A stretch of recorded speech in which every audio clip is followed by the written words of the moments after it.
Les podcasts du Figaro. La grande majorité de notre personnel était rompue à la médecine de guerre, au triage des blessés, avec une disponibilité, une réactivité à toute épreuve. Et vraiment, s'il y a une nuit tragique dont je me souviens, c'est celle-là. Moi, j'étais capitaine pendant la guerre du Golfe et je m'étais portée volontaire. Et à ce moment-là, on m'avait dit qu'on n'envoyait pas de femmes en opération. Ils ont quand même donné leur chair. Ils sont blessés dans leur chair pour défendre les Français et les Françaises. Et on leur doit quelque chose. Il y a une urgence à changer. On a besoin d'aller à l'autre bout du monde pour nous engager. Et donc de sortir à nouveau de sa zone de confort. Il me semblait qu'il y avait quelque chose d'injuste. C'est un métier qui demande du temps. De l'empathie, c'est dur. C'est dur, mais c'est tellement gratifiant de faire des... À la fois c'est génial et à la fois ça nous terrifie. S'engager, c'est prendre ses responsabilités. Et puis il y avait l'idée aussi de montrer un exemple. Et lâche rien, fonce et avance, quoi. Bonjour, vous écoutez le podcast Les Engagés. Je suis Aude Barietti de la Garde, journaliste au Figaro. Toutes les semaines, nous recevons un homme ou une femme qui porte haut et fort, ou parfois plus discrètement, sa détermination à faire évoluer la société. Aujourd'hui, je reçois la médecin générale des armées Marilyn Gigax-Généraux, ancienne directrice centrale du service de santé des armées. Bonjour Générale. Bonjour Aude. Vous avez une histoire familiale particulière. Votre père a grandi dans la Lorraine annexée par l'Allemagne en 1940. Vos parents se sont rencontrés par correspondance et votre mère est venue de Martinique pour rencontrer votre père. Vous-même, vous êtes né en 1959 en Algérie, dont vous êtes parti à 2 ans. Je voulais vous demander pour commencer, que gardez-vous de ce mélange de cultures ? Eh bien, j'en garde une richesse incroyable. Parce que finalement, être métisse, c'est appartenir à 2 cultures. J'ai certes surtout vécu en Lorraine, mais ma mère nous a apporté toutes les valeurs des Antilles, tout le sourire, les éclats de rire des Antilles, la chaleur des Antilles. Et donc, moi, je suis très fière d'être ce mélange-là. Et je pense que ça m'a permis une certaine ouverture d'esprit. Qu'est-ce qui vous a donné envie de devenir une santarde, puisque j'ai compris que c'était comme ça qu'on dénommait les élèves du service de santé des armées ? Eh bien, figurez-vous que je le suis devenue par hasard. J'ai toujours voulu être médecin, parce que j'étais asthmatique lorsque j'étais petite. Et quand mes parents appelaient le médecin et qu'en me faisant une injection, alors que je manquais tellement d'air que j'avais l'impression que j'allais mourir, avec une injection, ils réussissaient à me refaire naître à la vie, je me suis dit, moi, je veux être médecin. Je veux soulager les gens. Mes parents, même si c'était un gros effort financier, en étaient d'accord.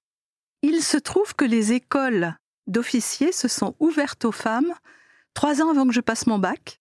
Et j'ai une amie qui voulait également être médecin, mais avait entendu dire que les études étaient payées par l'État lorsqu'on entrait dans une école militaire. Elle ne voulait pas aller toute seule au concours, et donc elle m'a dit « tu viens avec moi, tu viens avec moi ». J'ai dit « pourquoi pas ». Malheureusement, je ne sais pas s'il faut dire heureusement ou malheureusement, j'ai réussi le concours et pas elle. Et bien entendu, une fois que j'ai réussi ce concours, mes parents m'ont demandé d'essayer la vie dans une école militaire, en me promettant que je pourrais repartir. Et j'y suis restée pour la solidarité qui règne au sein de l'armée et aussi pour la richesse d'une carrière en milieu militaire. Votre père lui-même était sous-officier de l'armée de terre. Est-ce qu'il a été fier de vous voir entrer dans l'armée ? Mon père était inquiet que j'entre dans l'armée parce que j'étais fille unique. Enfin, je suis toujours fille unique. Par contre, il a été immensément fier que sa fille devienne officière. Lui qui était sous-officier. Et malheureusement, il est décédé avant que j'aie mes étoiles de général. Mais il a vu quand même toute votre magnifique, impressionnante carrière. Il était très heureux, oui, très heureux. Vous êtes donc entré dans cette école à Lyon, et puis vous avez découvert vraiment l'armée lors de votre stage d'initiation militaire que vous racontez dans un livre que vous avez publié aux éditions Fayard en 2023. Quel souvenir en gardez-vous de ce stage ? J'en garde un souvenir extraordinaire parce que j'y ai découvert la capacité de se dépasser. Parce qu'une marche de 20 km de nuit, ça n'est pas forcément très évident. Surtout pour vous qui n'étiez pas très sportive, comme vous le disiez. En effet. Et puis la solidarité, parce que quand on a fait le parcours du combattant, il y a une fosse qui fait 2,20 m de profondeur et dont il faut sortir à la force des bras. Je n'ai aucune force dans les bras. Je voue une reconnaissance éternelle au camarade qui m'a tendu la main pour m'aider à sortir, dans le dos de l'instructeur, bien sûr. Et donc cette solidarité, pour moi, est vraiment la qualité marquante de la vie militaire. Vos années à l'école défilent, vous le disiez à l'instant, vous êtes resté jusqu'au bout, et même plus que ça, vous en êtes sorti major. Et vous avez mené ce que vous appelez dans votre livre la bataille du drapeau. Est-ce que vous pouvez raconter un petit peu ce que c'était à nos auditeurs ? Alors, le major de la dernière année à l'école de santé portait le drapeau. C'était un honneur qui lui était fait. Vous savez, le drapeau, c'est la France, c'est l'honneur, la patrie. Donc, c'est un honneur incroyable de porter le drapeau. Il se trouve que c'était la première fois qu'une femme était major de promotion. Et logiquement, le port de drapeau devait m'échoir, sauf que il m'a été dit, à l'époque, ça fait très longtemps, c'était en 1983, ça a bien changé depuis, je rassure nos auditeurs, mais à cette époque-là, on m'a dit, il est hors de question qu'une femme porte le drapeau. Alors, j'ai profité, parce que je ne lâche jamais, je crois que c'est une qualité qu'ont les femmes souvent, on ne lâche rien. J'ai profité d'un cocktail où était invitée la médecin générale, inspecteur Valérie André, première femme générale en France, pour lui faire part de ma déconvenue. Elle a intercédé pour moi auprès du ministre de la Défense pour que je puisse porter le drapeau. Ce qui fait que vous avez bien pu porter le drapeau, sauf à une occasion très particulière parce que vous étiez en voyage de noces. L'apothéose, quand on est porte-drapeau de l'école, c'est de défiler au 14 juillet en portant le drapeau. Malheureusement, encore une fois, ou disons plutôt par coïncidence, il se trouve que je m'étais mariée quelques jours auparavant et j'ai choisi mon voyage de noces. Mariée d'ailleurs avec un de vos condisciples de l'école de santé des armées également. Qui est assez fréquent, en effet. Est-ce que vous pouvez nous raconter votre première partie de carrière qui a été longue et riche, on va y revenir, mais d'abord ce que vous avez fait en sortant de l'école ? J'avais réussi un concours qui était le concours de l'internat, mais il y avait une obligation de rester 3 années au sein des armées pour apprendre le métier de médecin militaire. C'est à cette occasion que j'ai eu un contact avec la médecine aéronautique, que j'ai découvert les personnels navigants. Et d'ailleurs, par la suite, je suis devenue professeure agrégée de médecine aéronautique et spatiale. Je tiens au « et spatial » et je me suis absolument passionnée pour les personnels navigants. Pourquoi avoir choisi l'armée de l'air puisque vous aviez le choix entre les 3 armes ? Alors, initialement, je voulais choisir la marine pour voyager, parce que c'était une armée qui m'intéressait beaucoup. Mais alors que j'étais en stage à Saint-Mandrier, j'ai eu l'occasion de visiter un aviso-escorteur, qui est un bateau militaire. Et le pacha m'a dit, moi vivant, aucune femme médecin ne pénétrera sur un bateau de la marine nationale parce que les femmes, comme les lapins, n'ont pas droit de cité sur un bateau militaire. Le pacha qui est le commandant de bord, je rappelle. C'est le commandant de bord. Ouais. Ça m'a refroidi. Les lapins parce que c'est censé porter malheur, et les femmes parce qu'elles sont elles étaient vécues comme une source de désordre, on va dire. Donc j'ai choisi l'armée de l'air. Je me suis passionnée pour l'élément aéronautique. J'ai fait un stage de parachutisme donc, à une époque où les femmes n'en faisaient pas encore énormément. Et puis j'ai eu l'occasion de faire quelques vols aussi, mais je me suis surtout passionnée pour la médecine, la physiologie aéronautique. Vous avez occupé différents postes, notamment dans l'Est. Comment est-ce que vous avez réussi à combiner votre carrière avec celle de votre mari, qui était donc, je le rappelle aussi, médecin militaire ? Alors ça, c'est un vrai sujet. Je me souviens d'un entretien des ressources humaines lorsque j'étais jeune capitaine, où il m'a été demandé qui l'armée doit-elle privilégier, vous ou votre mari ? Ce qui était quand même une question assez compliquée, clivante, on va dire, pour un couple. Mon mari a toujours accepté de me laisser la préséance. Et vraiment, sans mon mari, je n'aurais pas du tout pu faire le quart de tout ce que j'ai fait. Vous avez exercé notamment en Lorraine, dans votre région d'origine. Et donc là, vous exerciez en pneumologie. Est-ce que c'était votre choix initial ou est-ce que vous auriez aimé faire autre chose à l'origine ? Initialement, je voulais me spécialiser en pédiatrie. Et lorsque j'ai réussi l'internat et été en position de choisir la pédiatrie, eh bien, on m'a dit, écoutez, les choses ont changé, les armées n'ont plus besoin de pédiatres. Il faut s'adapter quand on est militaire. Et finalement, ma mère m'a toujours dit, fais ton choix, change de choix s'il le faut, mais aie la capacité d'être heureuse dans ton nouveau choix. Donc j'ai choisi la pneumologie. Eh bien, m'en a pris, parce que c'est passionnant, la pneumologie. Et donc, en sortant de l'école, j'ai été nommée chef d'un service de pneumologie à l'hôpital Le Gouest à Metz.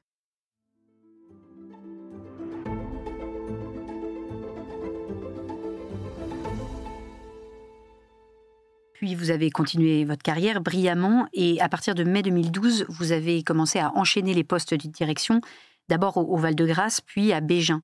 Je voulais d'abord vous demander ce que vous gardez comme souvenir du Val-de-Grâce, qui est une institution qui a fermé peu de temps après votre passage là-bas.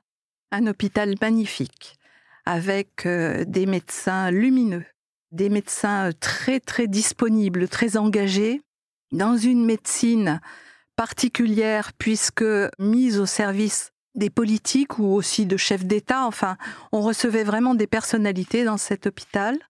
Et donc, on était à la pointe du progrès. Mais un hôpital aussi fourmillant d'idées, innovant. C'était un exercice exaltant. Et c'est vrai que la fermeture du Val-de-Grâce a été un coup de tonnerre pour le service de santé des armées.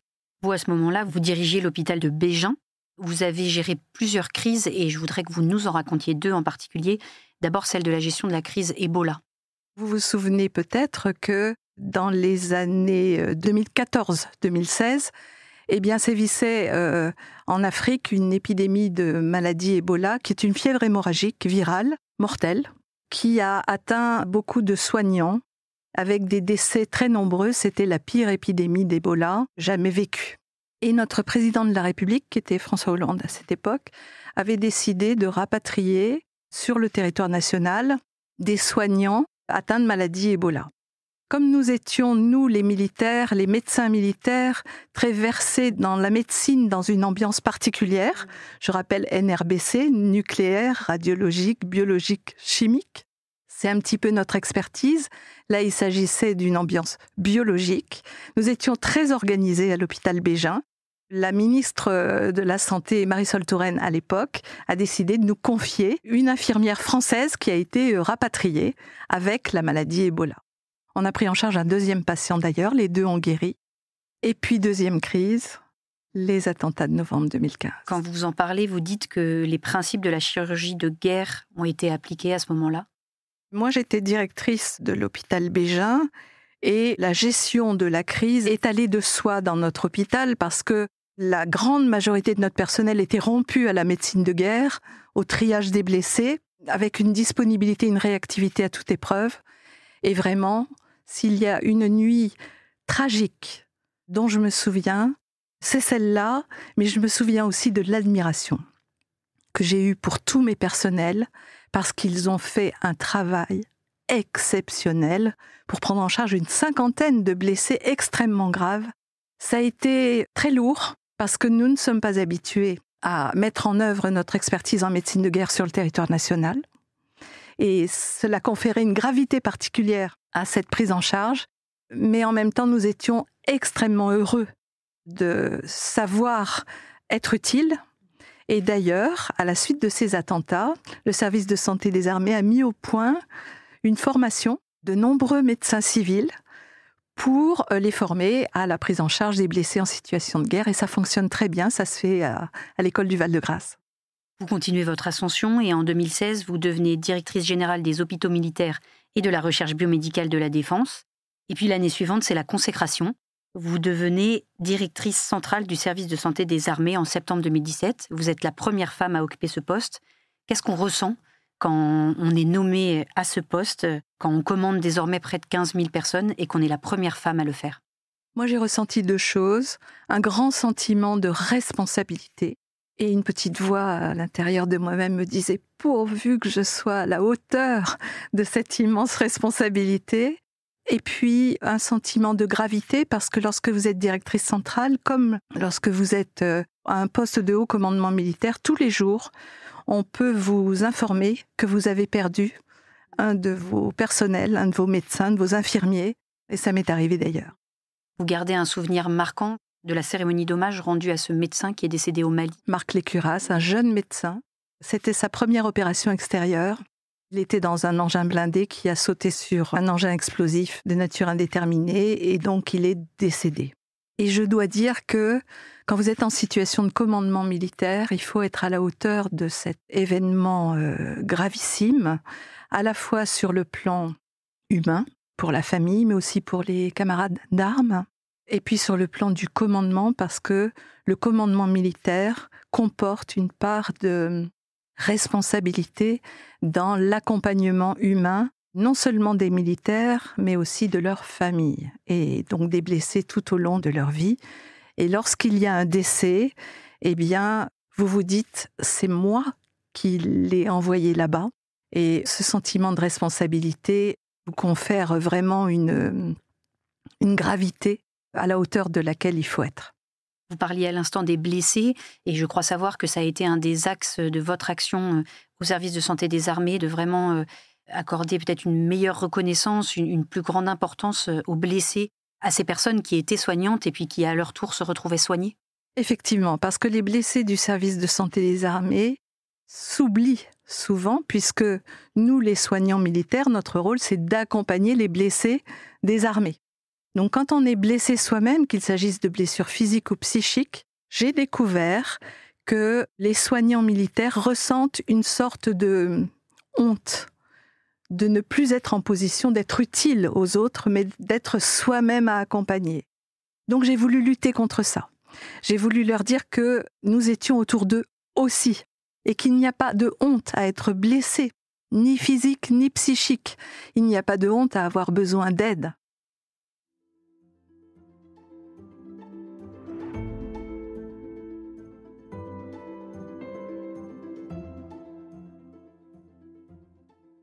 Et j'ai découvert, là encore, des personnels d'un courage inouï. Mais vous n'avez pas idée du courage de ces blessés, militaires d'ailleurs, soignants ou non.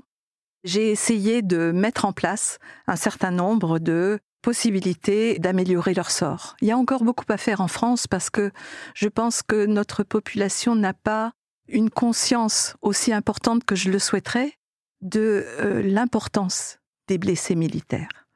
Ils ont quand même donné leur chair, ils sont blessés dans leur chair pour défendre les Français et les Françaises. Et on leur doit quelque chose.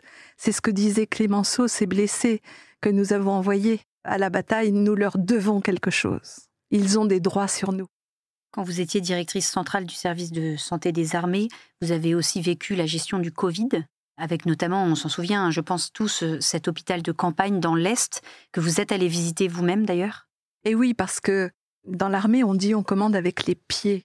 Ça veut dire qu'il faut se déplacer, il faut être au milieu de ces personnels. C'est comme ça qu'on commande. Et moi, j'avais beaucoup d'enjeux. Je voulais soutenir mes personnels, mais je voulais aussi montrer que une femme en position de commandement commande de la même façon que ses camarades masculins. Je voulais à tout prix me déplacer. Ça a été une aventure extraordinaire, cet hôpital de campagne, parce que nous étions heureux, là encore, une fois de plus, de mettre notre savoir-faire au service du système de santé publique. Mais aussi, nous avions demandé à des élèves de l'école de santé de venir voir ce qui se passait pour les former, parce que la transmission, c'est important.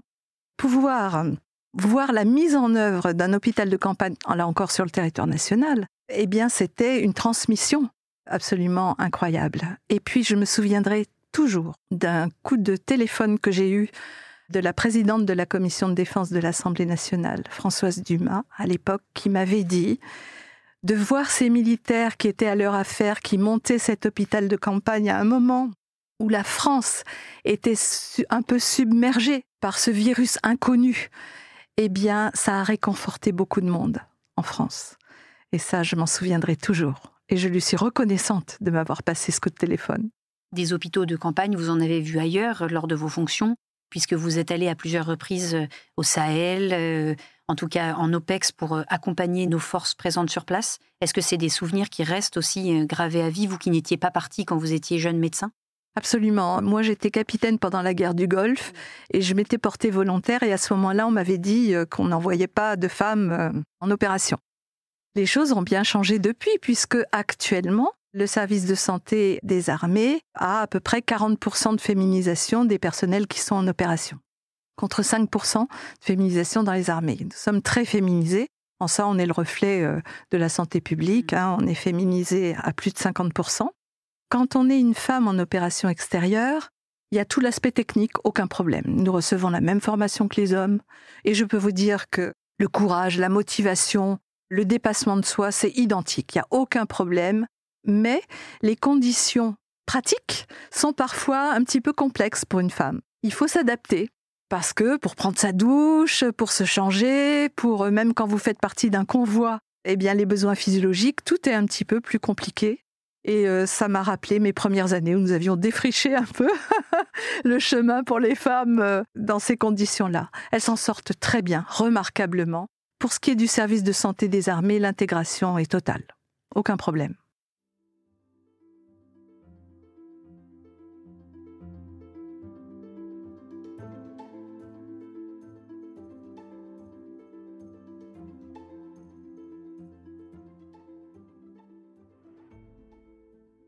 Votre carrière s'est terminée en décembre 2020. Qu'est-ce que vous faites depuis? Qu'est-ce qu'on fait après une carrière aussi riche? J'ai commencé par me reposer un petit peu, par aussi réapprendre la vie de famille, parce que je suis quelqu'un qui a été très absente pendant toute sa carrière. Vous avez eu 3 enfants, hein, on ne l'a pas encore J'ai eu 3 enfants, en garçons. effet, oui. Et puis je me suis lancée dans la vie associative. J'ai cofondé avec 9 autres personnalités le Collège citoyen de France, qui accompagne des citoyens engagés vers la vie politique, qui les forme, qui leur apprend le plaidoyer politique, voire qui les prépare à des élections. Et d'ailleurs, nous sommes en train de préparer une promotion aux élections municipales en 2026. Est-ce que vous avez des regrets sur cette longue et très belle carrière? Est-ce qu'il y a des choses que vous regrettez? Ah oui, bien sûr, j'aurais voulu en faire 10 fois plus.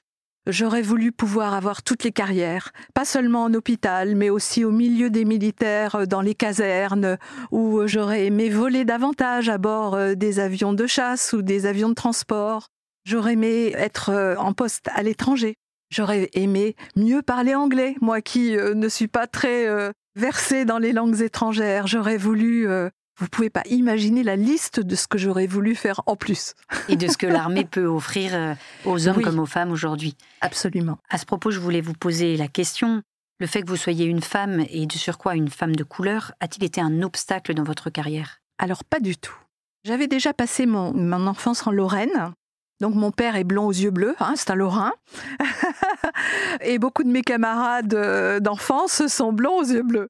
Je n'ai pas eu, je dois dire, de problème de racisme en Lorraine pendant mon enfance, ni au sein des armées, sauf ponctuellement, on va dire, du racisme ou du sexisme ordinaire qui glisse. Moi, je suis comme un canard, ça glisse. Ça glisse sur mes plumes parce que je pense que j'ai tellement d'autres à offrir que la simple image qu'on a de moi. Je ne sais pas comment, mais en tout cas, je n'ai jamais eu même à me défendre vraiment violemment, sauf une fois. J'ai eu un directeur d'hôpital qui était à la fois sexiste et raciste. Il m'a dit « Les femmes noires sont faites pour être basculées sur des paillasses ». Bon, alors que je venais de lui présenter l'activité de mon service hospitalier qui fonctionnait plutôt bien, et je dois dire que j'ai eu beaucoup de mépris. Je crois qu'il a dû le voir parce qu'il ne m'a jamais plus ennuyée ensuite. Vous qui avez été si souvent la première femme dans votre carrière, à plusieurs positions différentes, quel progrès reste-t-il à faire dans la féminisation des armées? Je pense qu'il reste des progrès dans la conciliation de la vie professionnelle et de la vie personnelle.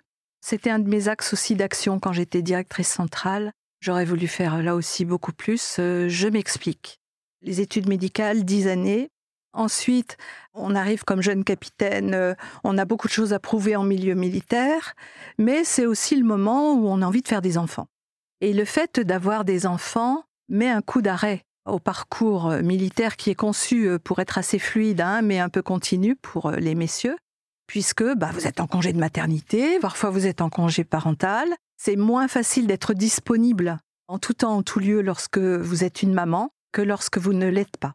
Et j'ai découvert, par exemple, que automatiquement, lorsque vous avez un bébé, on ne vous envoie pas en opération extérieure. Or, le fait de partir en opération extérieure, d'avoir des activités militaires, c'est un coup de pouce dans la carrière. Ça vous fait progresser plus rapidement. Donc, si on ne laisse pas les femmes partir en opération extérieure parce qu'elles ont des enfants en bas âge, forcément, on met un grand ralentissement à leur carrière. Ce que je pense, c'est qu'il faut leur demander leur avis. Parce que moi, je connais une chirurgienne qui s'appelle Sylvie Faucompré, qui est partie en opération extérieure en rentrant de congé de maternité et qui est partie en ex-Yougoslavie à l'époque pour monter une antenne chirurgicale. Donc c'est possible. Autrement dit, pas de paternalisme. On demande aux femmes si elles souhaitent partir en opération extérieure, mais on ne dit pas d'autorité qu'elles ne partent pas. puisque vous abordez vous-même ce sujet des enfants. Donc, comme on le disait tout à l'heure, votre mari était aussi médecin militaire et ensemble, vous avez eu 3 enfants. Comment est-ce qu'on gère sa parentalité, sa maternité pour vous et puis la paternité de votre époux quand on a des carrières professionnelles pareilles qui vous amènent à des horaires très importants et puis parfois à des départs en OPEX comme votre mari? Il faut être très organisé, très structuré. Et quand on est à la maison, il faut être à la maison. C'est-à-dire qu'il faut que ça soit intense, il faut s'occuper des enfants. Il faut aussi leur expliquer pourquoi on part. Et moi, j'ai souvent été appelée à partir alors que c'était imprévu. Donc, il faut leur expliquer. Et d'ailleurs, ils étaient très fiers de leur maman. Et puis, il faut avoir ce qu'on appelle une bonne base arrière en milieu militaire, c'est-à-dire un mari qui accepte de faire sa part. Et il faut avoir la famille ou des amis autour de soi qui puissent prendre le relais. Et d'ailleurs, c'est un souci en milieu militaire, la gestion des couples militaires, pour ne pas les envoyer tous les 2 en même temps en opération extérieure, par exemple. Ça se fait, et surtout, je ne me suis jamais censurée parce que j'avais des enfants. Il est déjà temps de vous poser notre question rituelle de fin d'émission. Si vous étiez à ma place, si vous aviez dû inviter quelqu'un, qui auriez-vous invité? Qui serait votre engagé aujourd'hui? Moi, il y a une jeune femme qui a 25 ans, que j'admire beaucoup, qui s'appelle Léa Moukanas, qui a fondé l'association Aïda, qui est une jeune femme extraordinaire parce que son association compte actuellement 80 000 jeunes qui non seulement vont visiter des jeunes patients dans les services de cancérologie, mais sous l'impulsion de Léa, l'association Aïda met aussi en place une information des jeunes sur leur santé, un véritable accompagnement entre les cures de chimiothérapie, par exemple. Enfin, je pense que Léa Moukanas est en train de mettre en place un véritable système de santé pour les jeunes cancéreux. Et ça, je trouve ça absolument extraordinaire. C'est une jeune femme incroyable. C'est une jeune femme d'ailleurs que nous avons déjà reçue dans notre podcast Les Engagés. Et je vous conseille d'aller écouter ce podcast. Merci Général. Merci Aude, c'était un plaisir. Merci d'avoir écouté ce podcast. Je suis Aude Barietti de la Garde, journaliste au Figaro. Vous pouvez retrouver Les Engagés du Figaro sur Figaro Radio, le site du Figaro et toutes les plateformes d'écoute. À très bientôt.